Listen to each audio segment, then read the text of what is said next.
Hey guys, how are you doing? I hope that you're all doing well, and I wanted to include this audio to go over with you assignment number 5. That was the one that was due on last Sunday. And I've gone through and marked those assignments. Anything that you have that is highlighted needs to be corrected. So for assignment number 7, that's what I would like you to do. Go through assignment number 5 and make all of the corrections. So make sure that when you're making corrections, you're correcting not only the labels that you give for each of the phrases in the sentence, but also your label that you give for your final verb phrase. Like, is it ditransitive? Is it intransitive? Is it intensive? Etc. So what I'm going to do is I'm just going to go, I'm going to read through all of these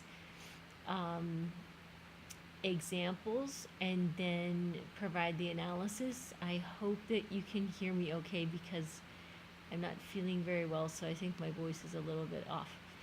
So this is the assignment that starts with those soldiers made many mistakes. So notice that in the instructions, there are two things that we have to take a look at. We have to take a look at what are the functions. In other words, is it the subject? Is it the direct object? Is it the indirect object? Of all of the items in the sentence, and then on the basis of that, what is the VP type? So monotransitive, intransitive, etc. And then we have this note, remember to cross out optional modifiers. And recall that the idea there was that we're leaving out optional modifiers because optional modifiers will never play a role in determining the type of VP that you have, the type of verb group that you have. They will never, for example, take an intransitive and turn it into a monotransitive. So optional modifiers are material that we don't need to have in the sentence and that do not determine the semantic basis of the sentence. So if we look at number 1, those soldiers made many mistakes. So what you want to do is you want to mark underneath, and you can do this by underlining or by putting into brackets, any way which is clear, what the subject of the sentence is. So here is those soldiers, and then we're looking for other grammatical relations, so subject complement, prepositional complement, etc. We see that the verb group is made, and you can label that if you want to. It's not necessary for this assignment to label that, but if that makes it more clear for you, then that's fine. And then we have many mistakes. So many mistakes is a noun phrase, and it's following the verb made. So we think to ourselves automatically, aha, this is probably a direct object. But we have to check that because we also know that we can have noun phrases serving other functions when they occur after a verb. So it's only the direct object if it's receiving the action of the verb. And when you think about the meaning of that sentence, those soldiers made many mistakes. In fact, the thing that is made, right, is many mistakes. So in fact, that is the direct object. So what you wanted to have for the complete analysis of this sentence is those soldiers is the subject of the sentence, many mistakes is the direct object of the sentence, and because you have a direct object and only a direct object, the whole sentence is monotransitive. Okay, let's take a look at number 2. The company is losing money in Indonesia. Remember to cross out optional modifiers. So many of you did this here. In Indonesia is optional. You don't have to have it in the sentence. You could have just said the company is losing money. So consider that the company is losing money. Subject is going to be the company, and then you've got is losing as the verb group. Money, well, is that the direct object? Is it the thing that is lost? Yes, it is, and it's a noun phrase, so it can be the direct object. Therefore, you have another example of monotransitive. At number 3, well, our first number 3, we have the government had given a contribution to the Syrian refugees. Our subject is going to be the government. Had given is our verbal material. And then when you look at a contribution to the Syrian refugees, think about what a contribution is. It's the thing that is being given. And then to whom is it being given? The Syrian refugees. So what do we have here? A typical direct object, a contribution, followed by an indirect object, to the Syrian refugees. So remember that the indirect object is always going to be the recipient of the direct object. So you can never have an indirect object unless you have as well a direct object. So because you have a direct object and an indirect object, you're going to mark this as ditransitive. Okay, so let's look at our second number 3. The most recently approved rules were ridiculous. So what's going on here? The subject of the sentence is going to be the most recently approved rules. All of that material, and you could think to yourself, well, some of this material is optional, right? I could have left out most recently approved. I could have just had the sentence, the rules were ridiculous. And that's fine. If you did that, that's okay. It's not necessary for you to delete all the material that is optional, but if it helps to clarify, then you can do that. So the subject of the sentence here is the most recently approved rules, and then we have the verb to be. Whenever you have a form of the verb to be, you're going to think to yourself, perhaps I'm going to have something going on with modification of the subject of the sentence, because that's very common with the verb to be. So when you think about what you have following the verb, ridiculous, you see actually, yes, ridiculous is modifying the most recently approved rules. So therefore, in the sentence, ridiculous is a subject complement, and therefore the whole thing is intensive. Also, I think that some people had confused intensive and intransitive. So make sure that the difference between intensive and intransitive is really clear. Intensive is when you have a subject complement, it's telling you about the subject of the sentence, and intransitive is when there is no complement to the verb. You just have the verb and nothing is following it. Okay, so let's look at 5. The winners of the gold medal had voted Marcia president of the committee. Our subject is going to be the winners of the gold medal, and you could have left out of the gold medal. That's just giving you extra information about the winners, so it's optional material. So either the winners or the winners of the gold medal, and then you've got had voted, your verbal material, and then you've got Marcia, president of the committee. So think about what's going on there. Who is the person being affected by the voting? Is Marcia. So Marcia's the direct object. And then we have this phrase, president of the committee. And remember, Marcia is, right? Marcia becomes the president of the committee, according to the meaning of this sentence. So president of the committee is modifying Marcia. It's not a distinct person from Marcia, so it's the object complement. And because we have a direct object and an object complement, we're going to have complex transitive. So similar to the ditransitive, you can only have complex transitive if you have a direct object, because the direct object has to be modified by an object complement. Okay, let's look at number 6. Bill's happiness is the only item on Mary's Christmas list. So here, the subject of the sentence, Bill's happiness, and you could have left out Bill's, that would have been fine, or you could have included the whole thing, Bill's happiness.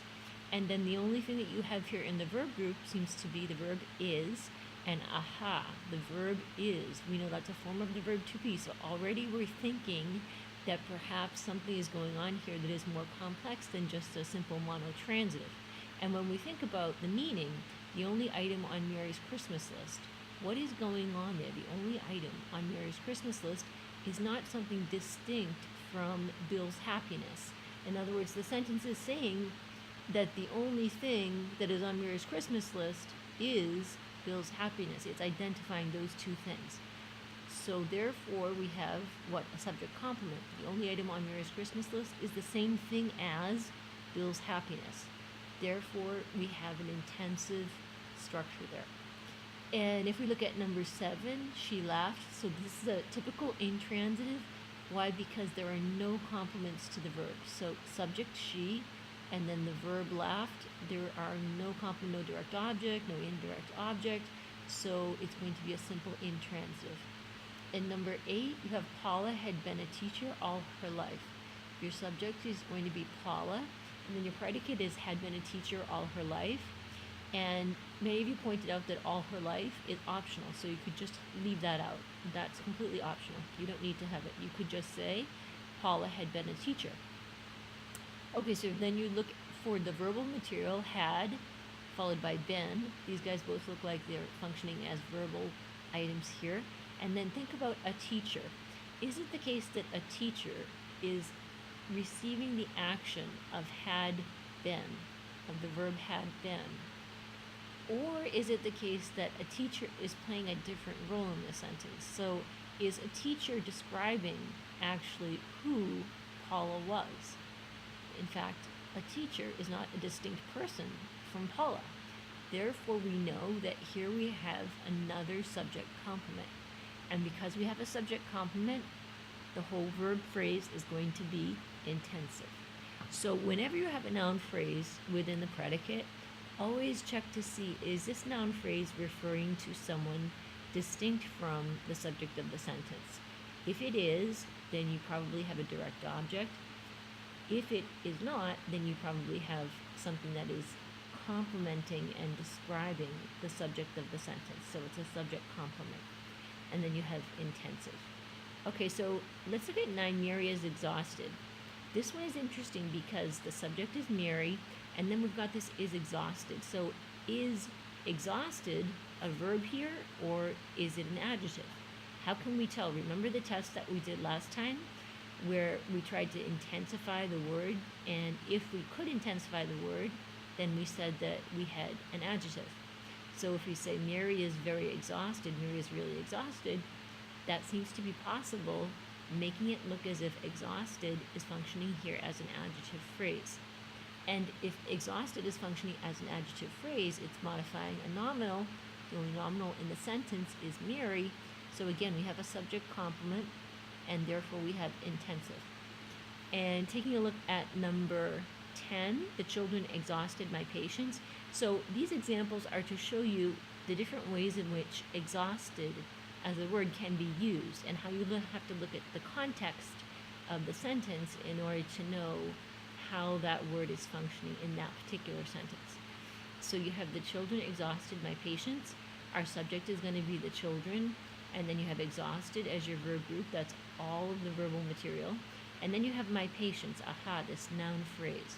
So it could be a direct object, or it could be a subject complement. So you want to think to yourself, my patience, is that being identified as the children? Is it that the children are my patients? Well, probably not. If you think about the meaning of the sentence, what we're actually saying is that my patience is the thing that was exhausted by the children. So in other words, my patience receives the action of exhausting. In other words, we have a direct object. Because we have a direct object, we're going to have monotransitive then. So if we look at number 11, Paul felt completely exhausted. We have exhausted again, and here we have a modifier completely, which is doing the same thing as a word like very. It's an intensifier on exhausted. So it's telling you the subject of the sentence, Paul, is being described with completely exhausted. Therefore, completely exhausted is a subject complement, and you have an intensive verb phrase. Notice that here you have the verb felt instead of the verb to be. So remember that we have a whole class of verbs that can serve as intensive verbs. Not only the verb to be, but the verb to be is very commonly used as an intensive verb. Okay, if we look at 12, Martha was dreaming. So you have the subject, Martha, was dreaming is the whole verb group, and you have no complements. Therefore, what do you know automatically? It must be intransitive. There is nothing occurring after the verb here, so it has to be intransitive. And 13, the kids were very picky about the food that they had. So we've got our subject, the kids, and then we have verb to be, aha. So verb to be, maybe we have a subject complement, maybe we have something that's in the progressive, maybe we have something that's serving as the monotransitive. So we have to see what is occurring after this verb. And then when we look at very picky about the food that they had, many of you pointed out that you could leave out about the food that they had. You don't have to include that in the sentence. So if you had left that out, you would have the sentence, the kids were very picky. What is very picky doing in that sentence? It's telling you about the kids. It's modifying the kids. It's modifying the subject, so it's a subject complement. So whether you kept about the food that they had in the sentence or not, very picky about the food that they had is the subject complement. Or if you left it out, very picky would be the subject complement, and so therefore you have intensive. And looking at 14, someone had infiltrated the gangster's hideout. Okay, so let's take a close look at this one because I think it was a little bit confusing. The subject of the sentence is going to be someone, and your verb group is had infiltrated. That's pretty clear. And then when you get to the position after the verb, the gangsters' hideout, we now have two nominals, right? We have gangsters and we have hideout. And so we want to think about what is the relationship between gangsters and hideout. Because if we have two nominals in a sentence, we could have a direct object and an indirect object, in which case we would have ditransitive. But we could also have an object and an object complement, in which case we would have complex transitive. So you want to think to yourself, what is the relationship between gangsters and hideout? If hideout were telling you some information about gangsters, in other words, hideout is modifying the type of gangsters or something like that, then it would be an object complement perhaps. That doesn't seem to be the case. So you forget about the complex transitive option, and then you think, okay, is it the case that the gangsters receive the hideout, that the hideout is infiltrated to the gangsters, right? So that would be sort of the ditransitive meaning, but that doesn't seem to be the meaning that we're getting here either. The meaning really seems to be that what was infiltrated was the hideout, and what's being expressed with gangsters is that it's the hideout of the gangsters. In other words, we have this genitive, this S apostrophe genitive. So in other words, the gangster's hideout is functioning as a whole noun phrase, and therefore, because it's the object of the verb infiltrated, it's going to be the direct object, and you're going to have monotransitive there. So for 15, Mozzie investigated the alleged crime for Peter. So you have your subject, Mozzie, investigated is your whole verb group. The alleged crime is going to be what? It is the thing that is investigated. So therefore, it's receiving the action of the verb, it's the direct object. And then you have for Peter, which is a prepositional phrase, and some of you had marked this as being the indirect object. That would be correct, because if you think about who is the recipient there, the recipient is Peter. You also have an interpretation of this sentence where this is done in order to benefit Peter, and this is called the benefactive. And when you have that interpretation, for Peter is an optional element. So you have Mozzie investigated the alleged crime. The alleged crime is the direct object, and therefore it's monotransitive. So that one could either be monotransitive or ditransitive. Okay, for 16, Pitbull was fascinated with the FIU linguistics program. So your subject, Pitbull, was fascinated is going to be all the verbal material. And then you think about, what about with the FIU linguistics program? Well, it looks like you have a prepositional phrase there, so some of you said it looks like you have a prepositional complement. But take another look at fascinated. Is fascinated actually serving as a verb here?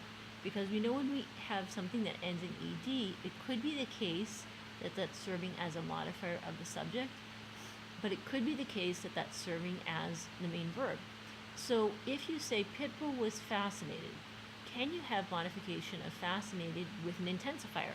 Because if you can, you know it's a modifier. So Pitbull was really fascinated. Pitbull was very fascinated. Yes, that's possible. So what is that telling you? That's telling you that in this sentence, fascinated is functioning as an adjective. So in other words, what's going on with the FIU linguistics program, that's occurring within the adjective phrase. So the whole phrase, fascinated with the FIU linguistics program, is the thing that is telling you information about Pitbull. So it's serving as the subject complement, and therefore you have intensive. And number 17, Anna considers Mary a fraud. Subject, Anna, considers is your whole verb group. Mary, what is the role that Mary plays in this sentence? She's the person who is being considered to be a fraud. So a fraud is playing the role of telling information about Mary. A fraud is not a person distinct from Mary in this sentence. And a fraud is not describing Anna in this sentence, so it's not a subject complement. So we have Mary as the direct object of considers, and then a fraud is the object complement for Mary. Therefore, it's complex transitive. And 18, Carla was depressed about the decision. Our subject is going to be Carla. Was depressed. Aha, we have these one more example where we have possibly an adjective or a verb. So how do we know whether in this sentence depressed is serving as an adjective or a verb? again, we're going to do the intensifier test. So Carla was very depressed. Yes, we can have intensification with very. Therefore, depressed seems to be serving as a modifier of the subject of the sentence, Carla. And then when you think about what about the rest of the sentence, what about this prepositional phrase about the decision? About the decision is giving you more information about the depression, right? So why was she depressed? She was depressed because of this decision. So the whole phrase is going to be depressed about the decision. So it's similar to the structure that you have with Fascinated with the FIU Linguistics program, where you have an adjective phrase, and then inside of that you have a prepositional phrase. So all of that material, depressed about the decision, is going to modify the subject of the sentence as an adjective phrase, and it's going to be intensive. Okay, so for our last two, we have Mary fed the pigeons. Most of you had this. The subject is Mary, fed is the whole verb group. The pigeons are the individuals being fed, right? They're receiving the action of feeding, and therefore you have a simple monotransitive. And the last one, number 20, the students peered into the limestone cave. Notice that if you change the sentence and you take the preposition out, so if you say the students peered the limestone cave, now this becomes no longer possible. So what's going on here? Somehow we really need this preposition, even though we know that there are many prepositions that we don't need to have in a sentence. So for example, if we said Mary fed the pigeons at 5 o'clock, the at 5 o'clock would be optional. It would not be playing an important role in determining what type of verb phrase you have. So you have to think about, is it possible to leave this out, or do you need to have it in? And in this example, you definitely need to have it in. So what does that make you think? It makes you think that since it's playing an obligatory role, it's crucial, it's going to be either a prepositional complement or an indirect object, because those are both, they both can be prepositional phrases.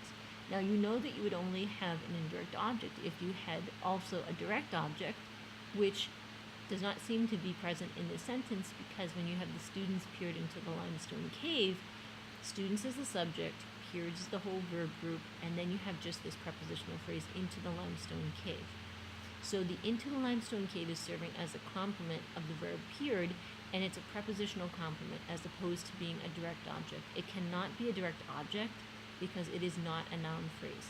The only thing that can ever be a noun phrase is, the only thing that can ever be a direct object is a noun phrase. And so you have a prepositional phrase here that is required, therefore it's a prepositional complement, and the verb phrase type is prepositional. Okay guys, if you have any questions as you're going through assignment number 7, in which you're going to take your assignment number 5 and you're just going to make all of the corrections for that, I want to be 100% certain that you guys feel really comfortable with doing all of this analysis, because this is going to be featured on the exam that is coming up. So let me know as you're going through if you have any doubts or questions, and I'll be talking to you soon about the next assignment. Okay, take care guys. Bye.